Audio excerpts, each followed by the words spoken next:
Pueden tomar asiento y le voy a invitar a que venga por favor al libro de Apocalipsis. Apocalipsis capítulo 14. Hoy vamos a estar en un capítulo bien interesante del libro de Apocalipsis, el cual hemos estado trabajando durante este año. Desde que empezó, desde el 1 de enero, hemos estado trabajando en el libro de Apocalipsis. Y hoy ya estamos un poco más allá de lo que llamamos la médula de Apocalipsis. Estamos llegando al centro. Vamos a ver cosas bien interesantes con respecto al mismo. Y antes de comenzar con la enseñanza, vamos a leer el capítulo entero para poder poner una base de trabajo y después continuar con lo que vamos a estar leyendo. Así que voy a pedirle a Aarón, por favor, que nos leas, Aarón, el capítulo 14 entero de Apocalipsis. Creo que hay un micrófono, o desde ahí con voz así de varón. Eso, ahí estaba, Aarón. Luego ¿me escuchan? Sí. Hola.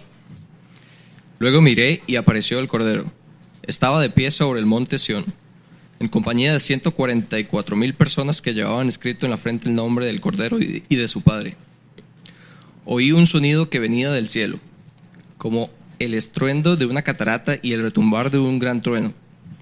El sonido se parecía al de los músicos que tañen sus arpas, y cantaban un himno nuevo delante del trono y delante de los 4 seres vivientes y de los ancianos.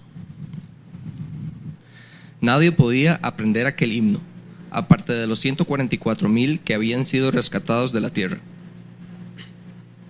Estos se mantuvieron puros sin contaminarse con ritos sexuales. Son los que siguen al Cordero por donde quiera que va. Fueron rescatados como los primeros frutos de la humanidad para Dios y el Cordero.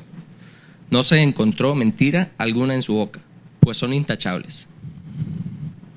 Luego vi a otro ángel que volaba en medio del cielo y que llevaba el evangelio eterno para anunciarlo a los que viven en la tierra, a toda nación, raza, lengua y el pueblo. Gritaba a gran voz: teman a Dios y denle gloria, porque ha llegado la hora de su juicio. Adoren al que hizo el cielo, la tierra, el mar y los manantiales. Lo seguía un segundo ángel que gritaba: ya cayó la gran Babilonia, la que hizo que todas las naciones bebieran el excitante vino de su adulterio. Lo seguía un tercer ángel que clamaba a grandes voces: si alguien adora a la bestia y a su imagen, y se deja poner en la frente y en la mano la marca de la bestia, beberá también el vino del furor de Dios, que en la copa de su ira está puro, no diluido. Será atormentado con fuego y azufre, en presencia de los santos ángeles y del Cordero. El humo de ese tormento sube por los siglos de los siglos. No habrá descanso ni de día ni de noche para el que adore a la bestia y su imagen, ni para quien se deje poner la marca de su nombre. En esto consiste la perseverancia de los santos, los cuales obedecen los mandamientos de Dios y se mantienen fieles a Jesús. Entonces oí una voz del cielo que decía: escribe, dichosos los que de ahora en adelante mueren en el Señor. Sí, dice el Espíritu, ellos descansarán de sus fatigosas tareas, pues sus obras los acompañan.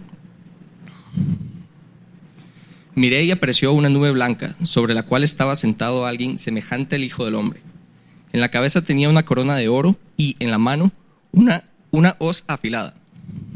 Entonces salió del templo otro ángel y le gritó al que estaba sentado en la nube: mete la hoz y recoge la cosecha, ya es tiempo de cegar, pues la cosecha de la tierra está madura. Así que el que estaba sentado sobre la nube pasó la hoz y la tierra fue cegada. Del templo que está en el cielo salió otro ángel, que también llevaba una hoz afilada.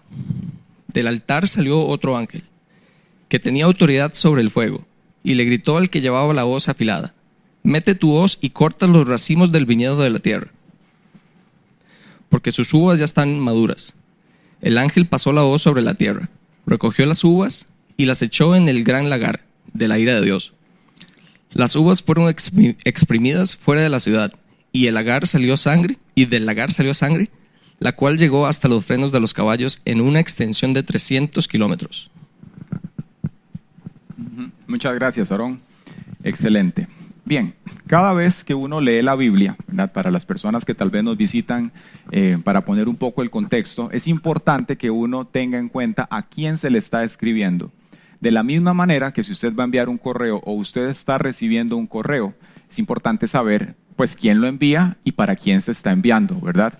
Si a usted le envía un correo a una persona que de pronto es para un grupo abierto en el trabajo, usted no lo puede tomar como si fuera directamente para usted, es para un grupo abierto, ¿verdad? De la misma manera, si usted va a enviar una carta a una persona, usted va a adaptar el mensaje para lo que esa persona va a oír. ¿A qué vamos con esto? Cuando leemos Apocalipsis tenemos que pensar en quién fue la audiencia o los destinatarios a los cuales esta carta estaba siendo enviada. Amén. Y esto para poder comprender pues de qué asunto les estaba comunicando o de qué les estaba hablando o cuál era la situación que estaba viviendo esas personas a las cuales se les estaba enviando este mensaje. El libro de Apocalipsis o la carta de Apocalipsis en particular fue enviada para un grupo de iglesias, que cuando las vemos en el inicio de la carta le llaman las 7 iglesias. Ahí está incluida la iglesia de Tiatira, la iglesia de Éfeso, Pérgamo, un conjunto de iglesias, que cada una de ellas son llamadas iglesias troncales. Es decir, esas iglesias, este mensaje iba a llegar a cada una de ellas e iba a ser distribuido al interior de Asia Menor, entre otras iglesias que estaban allá. Cada una de esas iglesias tenía particularidades que fueron vistas o se pueden ver cuando leemos en los primeros 2 capítulos de Apocalipsis, el capítulo 2 y el 3. Nos comentan lo que ellas estaban viviendo y podemos ver cómo esas iglesias estaban en una persecución. ¿Persecución de quién? Podríamos preguntarnos, del Imperio Romano. Es decir, para el tiempo en el cual esta carta fue escrita, que fue en el 90 después de Cristo, después de que Cristo murió, el Imperio Romano había tomado control absoluto de Israel. Y dentro de ese control que tenían, ¿verdad? Pues había una cierta opresión y también había una serie de restricciones comerciales y políticas que se daban a las naciones que el Imperio Romano conquistaba. Es decir, de la misma manera que una empresa hoy viene y compra hace un acquisition, ¿verdad? Esa empresa más grande va a aplicar las políticas de ella a la empresa más pequeña. El Imperio Romano hacía lo mismo, pero a través de la guerra, ¿verdad? Era una máquina de guerra. Entonces, la política era cuando se conquistaba una nación o cuando se conquistaba un pueblo, necesitaban crear una política por medio de la cual pudieran convivir de una manera más o menos pacífica. Sin embargo, si esa nación que ellos estaban conquistando no se adhería, no interactuaba y no era compatible con lo que Roma como tal establecía, entonces ellos utilizaban ciertos mecanismos. Dentro de ellos estaba el Coliseo romano, estaban los leones, habían castigos comerciales también que ellos podían ejecutar sobre las naciones. Entonces, cuando Juan le escribe a las 7 iglesias, ellos están justamente dentro de ese exilio. Por eso él les dice, perseveren, que algunos van a ser echados en la cárcel, que algunos han perdido trabajos, y les cuenta una serie de circunstancias que están viviendo que vienen a graficar a nivel histórico lo que estaba viviendo la nación de Israel bajo el poderío romano. ¿Se entiende? La persona que escribe el libro de Apocalipsis fue el apóstol Juan, que era el menor de los apóstoles que tuvieron contacto directo con el Mesías. Cuando Juan comenzó a caminar con el Jesús, se estima que él tenía aproximadamente 15 años. Entonces, el ministerio de Juan, él tuvo pues la dicha de poder caminar con el maestro durante mucho tiempo y en toda esta región de Asia Menor, él pudo junto con otros sembrar muchas iglesias. Junto con Pablo sembraron Éfeso y él llegó a ganar un lugar de preponderancia dentro de Roma. Entonces, cuando Roma había ciertos individuos que tenían ya un papel preponderante dentro de la nación, que no se ajustaban a lo que ellos tenían y necesitaban pues ponerle en casillas, ¿verdad? Para llamarle de alguna manera, ellos tenían una serie de castigos y algunos les daban un trato preferencial. En el caso de Juan, lo que hacen es expatriarlo y lo envían a una isla que se llama Patmos. Juan, estando en Patmos, el Señor Jesucristo directamente le da a él la última revelación del canon, es decir, el último libro de la palabra. Y la razón por la cual el Señor le da a Juan este libro de Apocalipsis era porque, pensemos y pongámonos por un momento en los pies de las 7 iglesias. Jesús ya había subido. Ya ellos no le veían predicar, ya los 12 apóstoles o los 11 apóstoles habían perecido. Y todo aquello que ellos en algún momento escucharon de primera voz, de contacto directo, no había videos y demás, tal vez estaba empezando a diluir y había una gran opresión. Entonces, el Señor envía este mensaje para darle a conocer a la iglesia en ese momento hacia dónde se iban a dirigir las cosas, en el momento en el cual ellos estaban y en el momento presente de Juan y hacia el futuro. Entonces, Apocalipsis tiene una característica bien importante junto con Daniel y algunos libros de los profetas, y es que mientras Génesis y los demás libros son pasado, nos narran cosas que acontecieron, Apocalipsis es un libro que está hablando de pasado, de presente en los tiempos de Juan y de futuro a nivel histórico, es decir, es historia futurista, ¿verdad? Ningún otro libro en la tierra usted se va a encontrar que registre historia futurista. Nos anticipa cosas que se van a dar desde una perspectiva profética. Y se llama Apocalipsis por una razón. Apocalipsis no es solamente el nombre del libro, es un género literario que ellos utilizaban para codificar mensajes, es decir, ponerlo en un idioma en el cual los romanos y el imperio no pudieran entender, pero que las iglesias a la hora de recibirlo pudieran captar el mensaje que les estaban transmitiendo. Porque Juan, pues al ser un anciano y al haber tenido un papel importante dentro de Roma, no lo matan, lo expatrian, pero él manda estas cartas por medio del correo imperial hacia Asia Menor. Cuando lo leían los romanos, pues tal vez no entendían nada en algún momento, pero las comunidades que lo estaban recibiendo totalmente. Amén. Entonces, el poder comprender la audiencia a la cual se le enviaba, las circunstancias que estaban viviendo es importante para nosotros para poder interpretar el libro. Amén. Este cuadro que usted está viendo, o esta estructura, básicamente refleja cómo está compuesto el libro de Apocalipsis. Entonces, si vemos aquí, los capítulos del 1 al 3, básicamente es la introducción y es donde Jesús se presenta a Juan y le dice: yo soy el Cordero, el que vive, el que reina, y le deja saber a Juan que él es el que le está dando el mensaje, que es un mensaje directamente de Jesucristo para la iglesia. Él ve a Cristo glorificado en esta visión. Los capítulos 1 al 3 nos hablan de esas 7 iglesias. Del capítulo 4 al 5 comienza Juan a tener una visión en la cual él ve el trono del Señor. Dice que él ve al Cordero y ve un rollo. Y conforme ese rollo comienza a desenrollarse, nos dice la Biblia que tiene 7 sellos. Cada uno de esos sellos tienen juicios. Los juicios comienzan a darse y lo vemos en esta sección que está en rojo desde donde dice los 7 sellos. Tenemos 7 sellos que van desde el capítulo 6 al 8, tenemos 7 trompetas que va del capítulo 8 al capítulo 11, y en el capítulo 11 ocurre algo bien interesante, que es justamente pues lo que llamamos un preludio o un interludio para introducir una serie de personajes que son importantes, y el Señor los revela, que la iglesia los entienda, porque revelan la estructura espiritual, económica, política y religiosa que va a haber en los últimos tiempos. Es decir, la iglesia de la última hora que habla el maestro va a estar expuesta a una estructura espiritual que es importante que la entienda para que no sea partícipe de ella. ¿Okay? Entonces se interrumpe por un momento los juicios para introducir estos personajes, que los que han estado durante las últimas semanas podrán recordar, que es la mujer vestida del sol, que es el dragón, que es el anticristo y que es el falso profeta. Esto quiere decir que si volvemos, hacemos un pequeño zoom dentro de lo que estamos hablando, los sellos que mencionábamos antes, ¿verdad? Las trompetas y las copas representan una triada de 7, ¿verdad? Cada uno de ellos va a ejecutar un juicio. Cada uno de estos elementos, por ejemplo, los 7 sellos, al llegar al 7º sello, el 7º justamente es el que abre la próxima serie de juicios. Entonces quiere decir que el 7º sello, acá como lo pueden ver, va a introducir la serie de las 7 trompetas, y que al llegar a la 7ª trompeta acá, va a introducir lo que son las copas de la ira del Señor. Si volvemos a la estructura, quiere decir que nosotros estamos justamente hoy, estamos por entrar en el capítulo 14, donde vamos a ver personajes y eventos, y de aquí se retoma, de ese paréntesis que se abrió en el capítulo 11, ¿verdad?, para hablar de los personajes. Vamos a cerrar ese capítulo de esos personajes para entrar justamente en lo que son las 7 copas de la ira del Señor.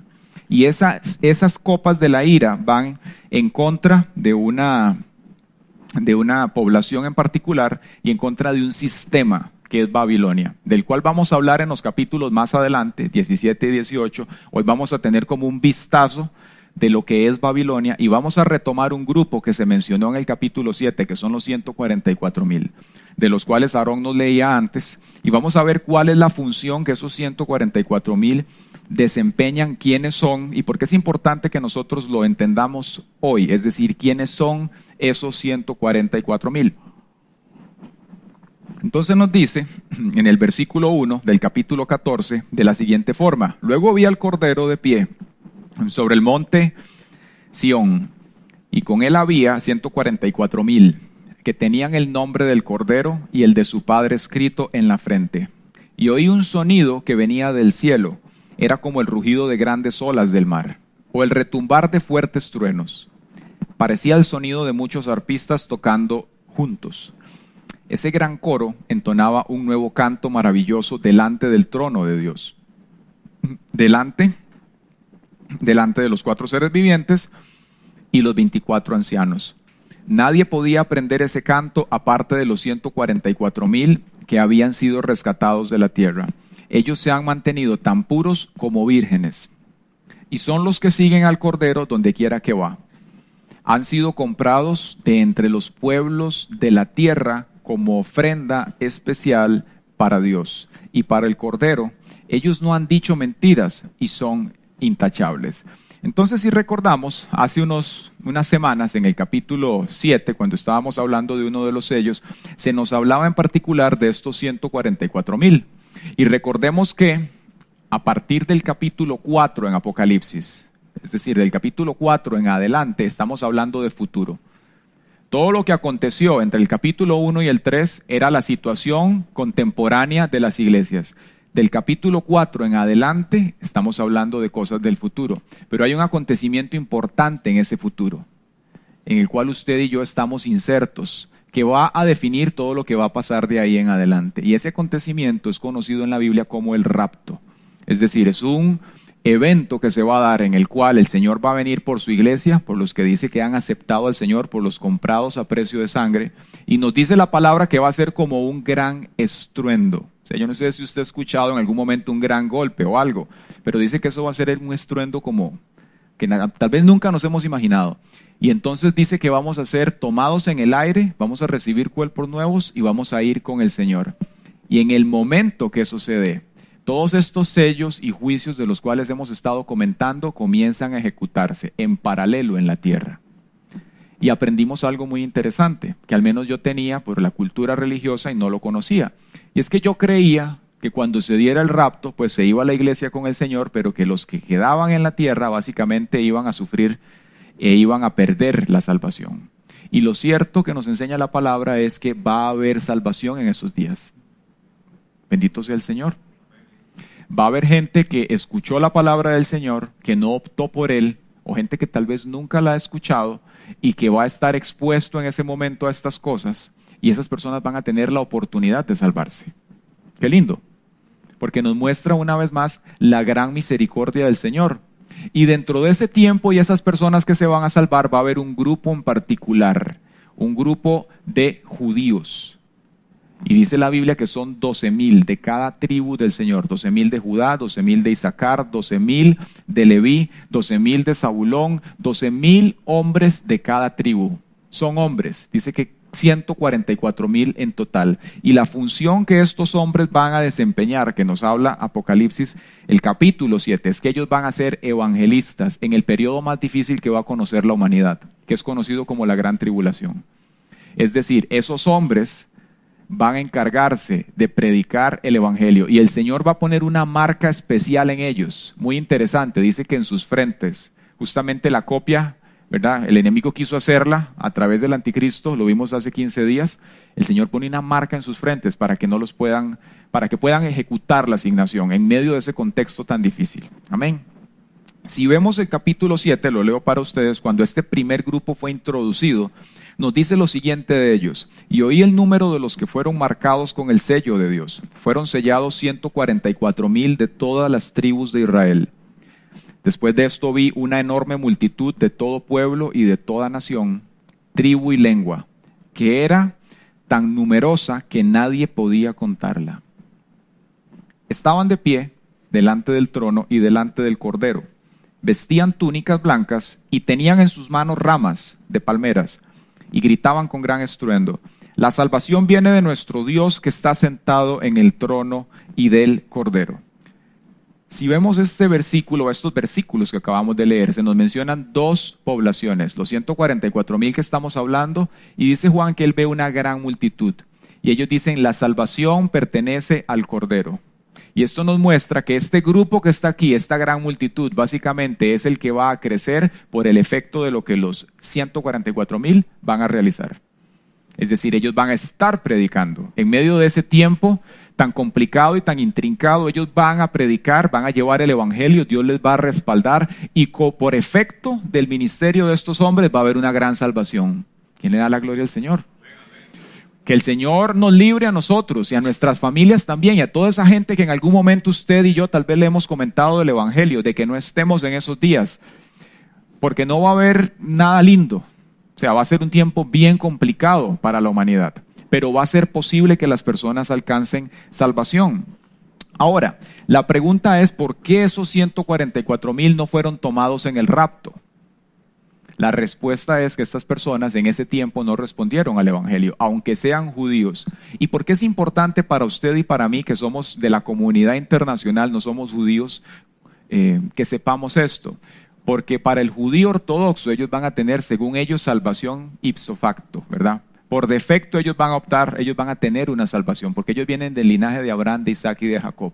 La palabra de Dios nos enseña que eso no es así, que en realidad solamente hay un camino, una verdad y una vida, y ese es Cristo Jesús. Y no es sino hasta que los judíos ortodoxos verdaderamente reconozcan, hasta que digan las palabras que dijo Jesús, cuando digas bendito el que viene en el nombre del Señor, que van a poder optar por salvación. Entonces, si nosotros tenemos amigos judíos ortodoxos, es importante que usted los lleve en una lectura por Isaías 53 y que usted les pregunte, ¿quién es esa persona? Dígame cuál personaje en la escritura cumple con las características que describe Isaías. No hay ni uno solo. Explíqueme quién es. Ese Mesías es el que ellos no quieren aceptar, que fue el hombre molido, que fue el que fue herido por nuestras transgresiones, el que no calza con la expectativa que ellos tienen del que va a venir como un líder mundial, del que va a venir a establecer paz y va a venir a, según ellos, cuidar a la nación de Israel, pero que probablemente más bien va a haber una gran sorpresa a través de esta expectativa. ¿Ok? Nosotros es menester de la iglesia que le hablemos a todas las personas, a todas las etnias y también a los judíos que hoy no conocen del Señor. Ellos no fueron llevados en el rapto porque no le reconocieron en ese momento. Pero vemos algo aquí interesante. Nos dice que el Señor pone en ellos una marca en sus frentes y esa marca, pues básicamente es una protección que Dios va a poner en ellos para que puedan llevar a cabo la función a la cual Dios les llama, ¿verdad? Y vemos todavía más cosas. Tienen este sello de protección. Nos dice que ellos no se contaminaron en pecado sexual. Es decir, estos hombres van a estar en un celibato, van a estar guardados para el Señor. Y alguien podría preguntarse, ¿por qué Dios va a buscar 144,000 hombres que no hubiesen tenido relaciones sexuales, que fuesen hombres que estén vírgenes? La respuesta más aproximada, la interpretación más precisa de esto es que el tiempo va a ser tan difícil que un hombre con familia se encargue del ministerio que tienen que hacer sería más complicado. Todavía más si fuese una mujer y tal vez tiene niños. Y lo derivamos, esta conclusión, del caso que Pablo expone, cuando él habla de que mejor es que el hombre se quedara solo. Pero Pablo lo habla en el contexto de las personas que están totalmente llamadas a un ministerio, es decir, gente que está totalmente enfocada en eso. No es un llamado a todos los hombres, no es que el Señor le va a decir a Aarón, te doy el llamado al celibato. No sé si Aarón lo va a aceptar, o Giancarlo, ya Luis no. Heikel. ¿Usted se siente con llamado al celibato? No, ok. No se lo va a dar a todos, se lo va a dar a un grupo, 144,000 hombres, judíos en particular, porque nos dice, lo que estábamos leyendo, que sí, ellos van a predicar, pero habla algo muy interesante, y es que ellos van a estar en todo momento, la circunstancia, junto al Mesías. O sea, va a ser un ministerio espectacular lo que estos hombres van a desarrollar. Y a través de esto va a haber una gran multitud que se salva. Entonces, los 144,000, básicamente su único enfoque es predicar. Dice que son personas con una entereza de carácter que ni siquiera han mentido.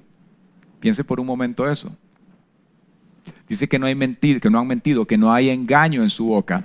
Podríamos ver una similitud de ellos con Sadrach, Mesach y Abednego, cuando dice que son tomados en un contexto igual muy difícil en la provincia de Babilonia, son escogidos de entre las multitudes. Dice que eran jóvenes sin tacha y que eran jóvenes que eran sabios y que eran escogidos para desempeñar un oficio real delante de la corte. Y nos contaba Pablo hace 8 días cómo Dios los respaldó en todo lo que ellos estaban haciendo. Estos 144,000 son un tipo de esto. Y nos habla también, dentro de lo que leíamos del capítulo 14, que dice que ellos son primicias. La pregunta es, ¿qué tiene que ver las primicias con estos hombres? Las primicias a las cuales se refiere la palabra de Dios aquí con respecto a los 144,000 es que ellos van a ser de los primeros de la nación de Israel que van a recibir salvación dentro de este contexto, post-rapto. Son llamados primicias. Su función, entonces, hemos visto, son evangelistas. El tiempo en el cual van a desempeñar es después del rapto, ¿verdad? Durante la gran tribulación. Y el punto en el cual Juan los está observando a ellos, si usted lo recuerda de lo que acabamos de leer, es el monte Sión. Y cabe la pregunta, ¿por qué en el monte Sión están estos 144,000? ¿Por qué Juan los ve allí presentes? El monte Sión en la palabra, pues básicamente se refiere a un conjunto de montañas, un conjunto de colinas, porque Jerusalén está rodeado de montes. A ese conjunto de colinas en la palabra de Dios se le denomina Sión. Y además de esto, Sión tiene una importancia, un papel bien clave en la palabra de Dios para los tiempos finales. Va a ser el lugar en el cual Dios va a reunir a su pueblo para ejecutar juicios. Nos dice Miqueas 4:1, lo leo para ustedes. En los últimos días, el monte de la casa del Señor será el más alto de todos, el lugar más importante de la tierra. Se levantará por encima de las demás colinas y gente de todo el mundo acudirá allí para adorar. Interesante, ¿verdad? Yo no sé si usted ha ido a Israel en algún momento, pero nos va a tocar tener el pasaporte listo para ir allí. En un momento, todas las naciones van a ser convocadas allí. La gente que va a estar post rapto y también nosotros que vamos a estar con el Señor, en Sion va a haber una convocatoria importante en el cual toda la humanidad va a tener que reunirse. Porque no crea usted que cuando se dé el rapto simplemente entramos en un sueño profundo como la Matrix y quedamos ahí dormidos. Cuando se dé el rapto, usted y yo vamos a tener un papel muy activo en la humanidad. Va a haber un milenio, el cual vamos a estar aquí, dice la Biblia, que vamos a reinar con Él. Yo no sé usted dónde le va a tocar, yo ya pedí Sicilia. Pero vamos a estar allí reinando con el Señor. Y Él nos va a poner actividades a realizar. Y después de eso, una eternidad con Él. Bendito sea el Señor. Ahí vamos a estar. Dice la palabra, a partir de aquí se nos va a presentar algo muy interesante. Vimos personajes hace una semana, claves, y ahora se nos van a presentar lugares que tienen un simbolismo también. Uno de ellos es Sión, y la contrapartida de Sión, de la cual vamos a hablar más adelante, es Babilonia. Que si recordamos Babilonia, pues fue verdaderamente un enemigo de la nación de Israel, ¿verdad? Fue una nación que ejecutó una destrucción muy terrible contra la nación y que para ellos, pues básicamente tiene un significado espiritual también.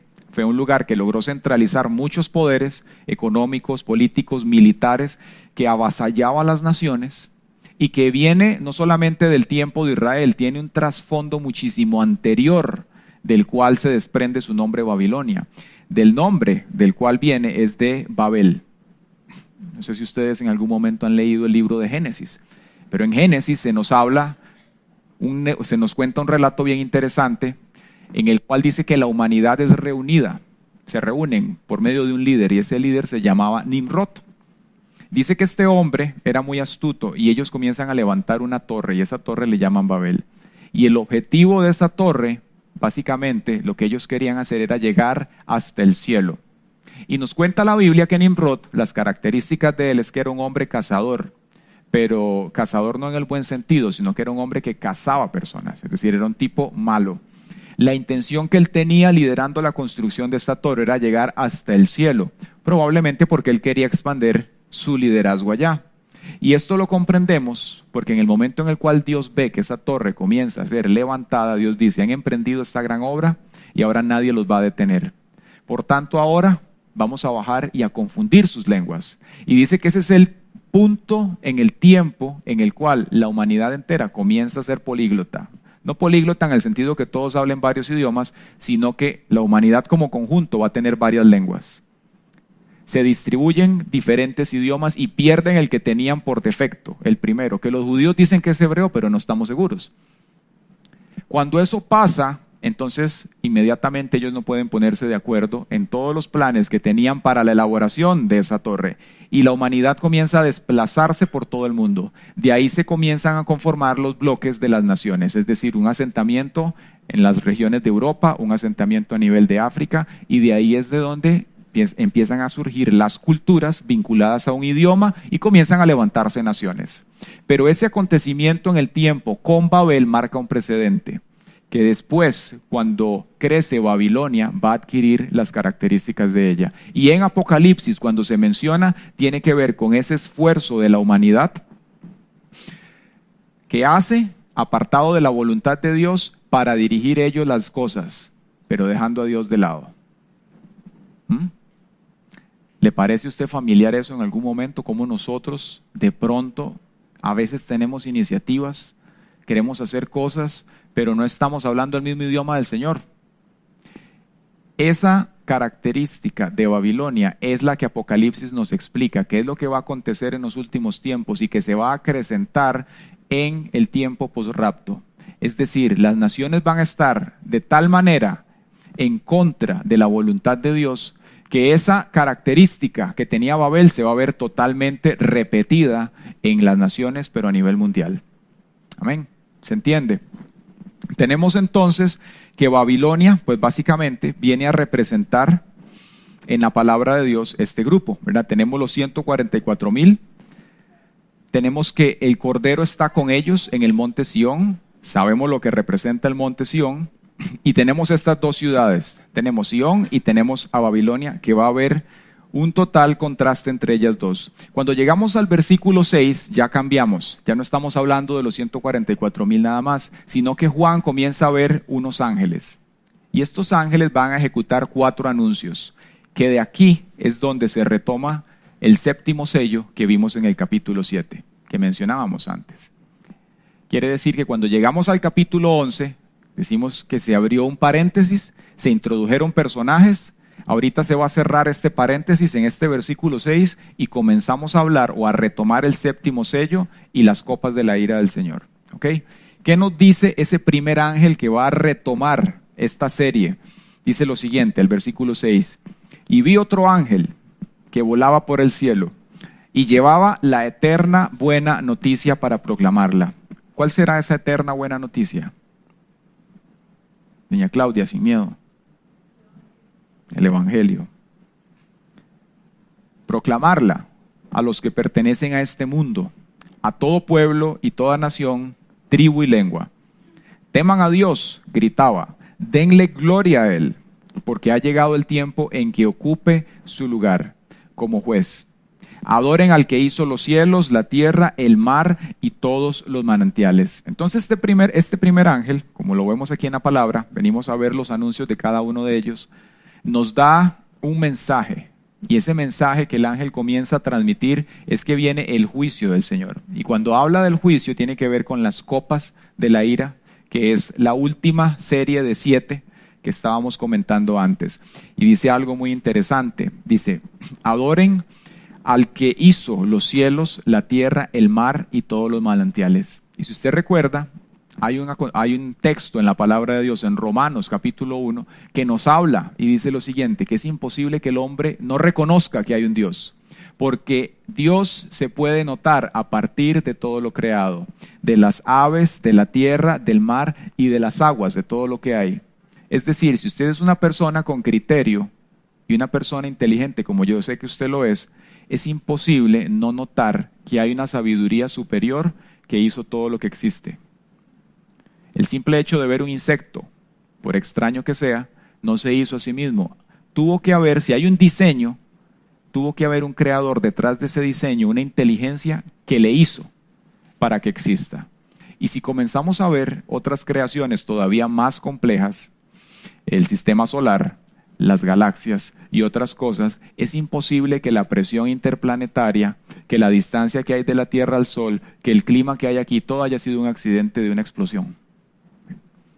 Tiene que haber alguien que coordinó todos esos elementos para que estén y para que hoy nosotros tengamos las características necesarias para poder tener vida en el tercer planeta después del Sol. Sonó Canal 6, ¿verdad? Es imposible.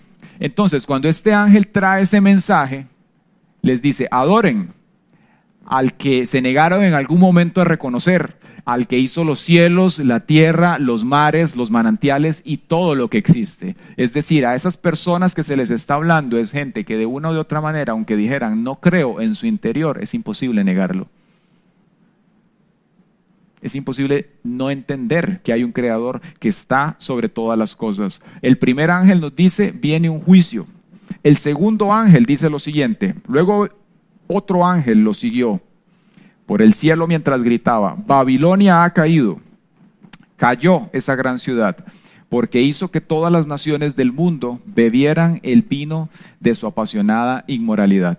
Entonces, cuando veamos el capítulo 17 y 18 vamos a ver muchísimo más amplio lo que es Babilonia, pero para efectos de lo que se está introduciendo aquí, podemos saber que Babilonia representa a la humanidad en una rebelión organizada en contra de Dios. Recordemos que estamos aquí en el momento en el cual ya la iglesia no está. Algunos van a saber que fueron raptados. Probablemente el anticristo durante ese tiempo va a formular una teoría maquiavélica para explicar la desaparición de ese grupo. Y él va a comenzar a reinar durante esos primeros 3.5 años en paz, luego otros 3.5 años en persecución. Pero va a haber gente que va a saber que la iglesia fue raptada y que lo que va a estar pasando en la tierra en esos momentos es el efecto de los juicios del Señor. Va a haber gente que lo va a reconocer. Entonces, Babilonia como tal, dentro de ese grupo, representa a la humanidad en esa rebelión organizada. Representa la estructura política y religiosa de Anticristo y es el lugar donde el hombre pretendió ser más listo que Dios. Donde el hombre creyó que podía sacarle la vuelta al creador de los cielos y la tierra. El versículo 9 nos introduce algo muy interesante y es el anuncio del tercer ángel que dice lo siguiente. Después un tercer ángel lo siguió mientras gritaba, todo el que adore a la bestia y a su estatua o acepte su marca en la frente o en la mano, tendrá que beber el vino de la ira de Dios, que se ha servido sin diluir en la copa del furor de Dios. Ellos serán ángeles santos y del Cordero. El humo de su tormento subirá por siempre jamás y no tendrán alivio ni de día ni de noche, porque adoraron a la bestia y a su estatua y acercaron la marca de su nombre. El tercer ángel nos dice algo muy interesante y es, escapen de la ira de Dios. ¿Qué está hablando allí? ¿Qué es lo que está comunicando? Tiene que ver con el mensaje de salvación que veíamos antes, la buena noticia que lleva este ángel. Lo que les está diciendo es que en ese momento, según lo que leíamos capítulos anteriores y estudiábamos, el anticristo va a establecer un sistema económico y la estrategia comercial que él va a establecer es que nadie va a poder ni comprar ni vender nada si no acepta esa marca en la frente. Entonces las personas en este tiempo post rapto van a tener que tomar una decisión. O compro la caja de leche o me voy con el Señor. O negocio o tomo una decisión de ir por Cristo. Y durante los primeros 3 años va a ser en paz, pero después va a ser una persecución abierta contra esas personas que no tengan esa marca. Entonces, ¿qué es lo que ocurre en este momento? Este mensaje de parte de este ángel, lo que les dice es, básicamente es, fájense, ¿verdad? Anímense, sean valientes, sean fuertes, porque van a tener que esperar o tomar decisiones bien importantes para poder optar por esa salvación que viene allí. Y aquí surge algo que de pronto sea valioso mencionar, y es que muchas veces hay cristianos que se preguntan, ¿qué hago si en la empresa me dicen que tengo que ponerme un chip? ¿Qué hacemos si mañana la empresa pasa una política y dice a partir de mañana tenemos que ponerles un chip para poder rastrearlos y para saber dónde están en todo momento y que puedan comprar y que se puedan abrir control de acceso a donde estamos? Hoy en día para usted y para mí eso no es un problema. En algún tiempo la iglesia formuló teorías y decían que jamás, si en un trabajo nos teníamos que poner una marca, eso no teníamos que hacerlo. Para nosotros eso no es un problema hoy. Esto va a ser una marca que va a estar después del rapto. Y nosotros creemos que no ha sido el rapto, amén. Después del rapto, y va a ser algo que no le van a decir a usted, vea, Calín, tiene que ponerse esta marca o sí, porque es para esta actividad y demás. No, ese sello que el anticristo va a poner va a venir con un consentimiento tácito y aceptado de que usted va a adorar al anticristo. No va a ser simplemente solo la estrategia comercial, es decir, las personas van a tener que decidir en ese momento, ¿ok? Yo opto por esta dirección. Entonces, hoy en día, si nos pasara y si nos dicen que tienen que ponernos un sensor para medir en dónde estamos y demás, no se preocupe, póngase el sensor, pero preocúpese por estar en santidad. Para que cuando venga el Señor no le quieran poner otro sensor, pero ese sensor sí va a ser más complicado, ¿verdad? Es el que en la palabra de Dios nos habla que las personas que se lo pongan van a estar sujetos, habla aquí, dice, a la ira de la copa del furor de Dios. Ahora, ¿por qué no dice simplemente el furor de Dios o la ira? Recordemos en algún momento, cuando Jesús estaba en aquel monte, que Él hizo una oración y Él le dijo, Padre, si es posible, pasa de mí esta copa. La copa, en el pensamiento bíblico, del vino, del furor de Dios, tiene que ver con un juicio sin amortiguadores. Es el juicio de Dios directo sobre la humanidad. ¿Sabe quién recibió ese juicio por usted y por mí? El Maestro. Él recibió el vino del furor de Dios en esa copa para que ni usted ni yo tuviésemos que estar en esa posición. El pecado suyo y mío y de toda la humanidad, sumarizado, cayó sobre Él. Y venció. ¿Quién dice gloria a Dios? Venció para que usted y yo no estemos allí. ¿Sabe? No fue poca cosa lo que Él hizo. Y nosotros tenemos que meditar en eso, para darle la gloria a Él. Y también para animarnos a llevar el evangelio, llevar el mensaje de la palabra a más personas allá afuera que lo pueden estar necesitando.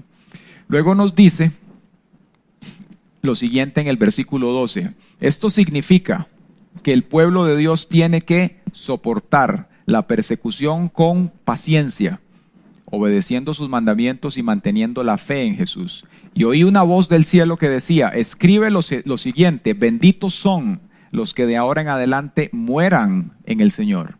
El Espíritu dice, sí, ellos son en verdad benditos porque descansarán de su arduo trabajo, pues sus buenas acciones los siguen. Entonces aquí hay algo muy interesante, dice, benditos los que mueren en Cristo. ¿Y por qué razón va a decir benditos los que mueren en Cristo? Pues obviamente, al estas personas estar en ese tiempo tan difícil, en el momento que mueran, ¿qué va a pasar? Cesan de la persecución a la cual están siendo expuestos. Por esa razón, la palabra aquí nos dice, sí, ellos en verdad son benditos porque descansarán de su arduo trabajo. Y cuando habla del arduo trabajo, no quiere decir de los 700,000 correos que usted envía o de la muela que Silvia saca o de el blog que pone el constructor o del programa que configuraron. No se trata de ese arduo trabajo, se trata de todo lo que ellos van a tener que confrontar en ese momento. Ellos van a descansar de esa operación en el momento que ellos partan. Entonces aquí nos ayuda esto a comprender que no son actividades normales, sino que habla de una gran firmeza que esta gente va a tener para poder soportar esto. Pasamos de acá y el versículo 14 al 19, al 20, nos habla ahora de la cosecha. Es decir, hasta aquí hemos visto el rol de los 144,000, el anuncio de estos ángeles a la humanidad, y ahora nos habla de cómo va a ser la cosecha. Y cuando hablamos de la cosecha tiene que ver con la salvación que va a haber y cómo Dios va a tratar a la humanidad. Dice lo siguiente, entonces vi una nube blanca y sentado en la nube estaba alguien parecido al Hijo del Hombre. Tenía una corona de oro en la cabeza y en la mano una hoz afilada. Entonces vino otro ángel desde el templo y le gritó al que estaba sentado en la nube, da rienda suelta a la hoz, porque ha llegado el tiempo para cosechar. Ya está madura la cosecha en la tierra. Y el que estaba sentado en la nube pasó la hoz sobre la tierra y toda la tierra fue cosechada. Después vino otro ángel desde el templo que está en el cielo y él también tenía una hoz afilada. Luego otro ángel que tenía poder para destruir con fuego vino desde el altar y le gritó al ángel que tenía la hoz: pasa ahora tu hoz y junta los racimos de los viñedos de la tierra, porque las uvas ya están maduras para el juicio. Así que el ángel pasó su hoz sobre la tierra y echó las uvas en el lagar de la ira de Dios. Las uvas fueron pisadas en el lagar fuera de la ciudad, y del lagar brotó un río de sangre de unos 300 kilómetros de largo, que llegaba hasta los frenos de los caballos, de un caballo. Entonces aquí se nos va a hablar de algo muy interesante, que cuando uno lo lee, uno piensa en una cosecha. Pero en realidad cuando prestamos atención a la narrativa, nos damos cuenta que se está hablando de dos cosechas. Una cosecha dice que la va a hacer el maestro. Él dice que él lo ve sentado y que lo ve resplandeciente, lo ve en una nube blanca, sentado en la nube. Dice, estaba alguien parecido al Hijo del Hombre, es decir, el maestro, que tenía una corona de oro. Eso nos habla de la autoridad de él. Y en la mano de él una hoz. Y más adelante dice que vino otro ángel y le gritó: da rienda suelta a la voz. Pero en el versículo 17 se nos dice: después vino otro que está en el cielo, y este otro tenía poder para destruir, y le dijo al ángel: pasa ahora tu hoz y junta, ahora son los viñedos de la tierra. Y ocurre algo muy interesante, y es que las dos cosechas son tratadas diferente. La primer cosecha es de recogida, es decir, simplemente la toman, y la toma Cristo. La segunda cosecha, además de ser recogida, dice que es pisoteada, y es puesta, dice, en un lagar. ¿Para qué son puestas las uvas en un lagar? Para ser prensadas, para sacar vino. Y dice que ellos ven que de ese lagar sale sangre hasta, hay versiones que dicen hasta 300 estadios. Es una medida que básicamente lo que refleja es el tamaño muy aproximado de la nación de Israel. Se refiere a ese lugar. Luego nos dice que esto va a ser pisado fuera de la nación. Es decir, no va a ser justamente en Israel, sino que va a ser pisado fuera. Y esto tiene que ver con el juicio que el Señor va a hacer sobre la humanidad, pero afuera de ella. Hasta aquí entonces vemos que la primer cosecha tiene que ver con usted y conmigo. Tiene que ver con la iglesia. Tiene que ver cuando el Señor venga y nos recoja para Él y vamos a estar con Él. Es la primer cosecha, pero esa cosecha no va a ser pisoteada. Alabado sea el Señor.